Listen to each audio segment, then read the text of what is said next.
UCLA Bruins had an 88-game win streak? Let's find out. Hello there. Today we're going to be looking at the top 8 best teams in NCAA basketball history. So without any delay, let's get right into it. Coming in at number 8, we have the 1959 to 1961 Ohio State Buckeyes. The Buckeyes used a lineup of heavy on-star power to win the only national title in school history in 1960. Forward Joe Roberts left and was replaced in the starting lineup by Bobby Knight, but the rest of the team stayed intact and returned to their national title game before falling to Cincinnati. Guard Larry Siegfried, a longtime NBA backup in Boston, ran the offense for one of the best front-court tandems in basketball history, college or pro.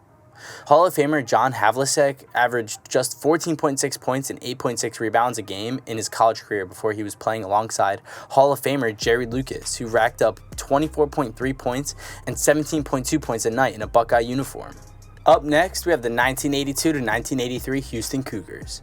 The best team that has ever won an NCAA championship, the Phi Slamma Jamma Cougars, made 3 straight Final Fours with their highlight reel dunks and physical D.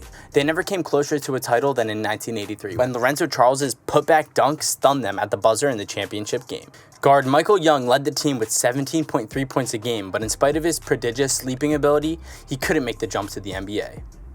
Clyde Dexter and Akeem Olajuwon, on the other hand, both went to Hall of Fame pro careers after combining for 29.8 points and 20.2 rebounds a night in their only shared season as a Cougar starter. Coming up next, we have the 1990 to 1992 Duke Blue Devils. After getting humiliated by UNLV in the 1990 title game, Duke bounced back in style with back-to-back national championships. When Bill McCaffrey transferred following the 1991 title run, Brian Davis stepped into his shooting guard spot and the winning continued. Although future Pistons All-Star Grant Hill would become by far the best pro out of the group, at Duke he was a supporting player of 2 college hoops all-time legends. Christian Leitner immortalized for his buzzer beater against Kentucky in the 1992 Final Four. He racked up career totals of 2,460 points and 1,149 rebounds, while point guard Bobby Hurley dealt out an NCAA record of 1,076 assists. In the number 4 spot, we have the 1954 to 1956 San Francisco Dons. San Francisco's inaugural championship season turned out to be just the opening act for the loaded Dons. After winning it all in 1954 to 1955, San Francisco returned its entire lineup and became the first team in NCAA history to win an undefeated championship, part of a then-record 60 straight wins overall.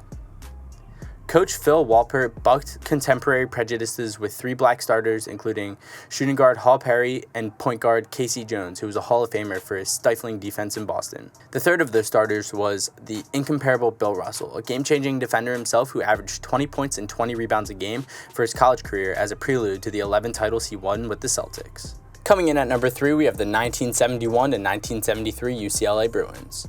The 1971 to 1972 Bruins won an undefeated national championship, plugged in Larry Holyfield for Henry Bibby in the backcourt, and ran the table again in 1972 to 1973. Those 2 teams accounted for the bulk of UCLA's record 88-game winning streak.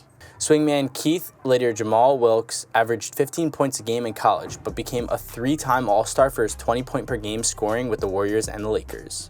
The heart and soul of the team, though, was the unstoppable Bill Walton, the Naismith Award winner in both seasons and next year as a senior, who averaged 20.3 points and 15.7 boards a game at UCLA before going on to a Hall of Fame pro career as a Blazer. Coming in at number 2, we have the 1989 to 1991 UNLV Rebels. At their best, there wasn't a team in the country that could compete with the Rebels, as Duke found out losing the 1990 title game by 40 points. Even after center David Butler graduated, the Rebels returned with George Ackles in the pivot and won 34 straight games before falling to those same Blue Devils in the Final Four. 3-point gunner Anderson Hunt won tournament MOP honors in the title run, but he was the only core player not to go on to the NBA. Stacey Ogmon earned his Plastic Man nickname with suffocating defense as a Hawk with Greg Anthony, the point guard who spearheaded the NCAA team record performance with 24.7 assists a game in 1990-1991. He became a solid NBA reserve. The leader of a star-studded cast was Larry Johnson, the 1991 Wooden and Naismith Award winner who averaged 21.6 points and 11.2 boards over 2 college seasons and became an NBA All-Star with the Hornets. And finally, in the number 1 spot, we have the 1966 to 1968 UCLA Bruins. From the 1966 to 68, the UCLA Bruins lost exactly one game and won 2 national titles, which was the first of John Wooden's inconceivable 7 in a row. Kenny Heights graduated and Mike Lynn was plugged into his forward slot, but the core of the team remained identical. Mike Warren and Lucius Allen both won All-America honors in 1968, with the former becoming a successful TV actor and the latter a successful combo guard with the Bucks and the Lakers. Meanwhile, the player who made this team the greatest of all time and won 3 championships in 3 collegiate seasons was 7'2" Lou Alcindor. The star center would change his name to Kareem Abdul-Jabbar only after averaging 26.4 points and 15.5 rebounds a game in college and winning an NBA title, which was the first of his 6 with the Bucks. Well guys, that's it for today. Let us know about some of your favorite NCAA basketball teams down in the comment section down below. And as always, don't forget to like and subscribe and hit that notification bell icon. Until then, I'll see you guys next time. Peace.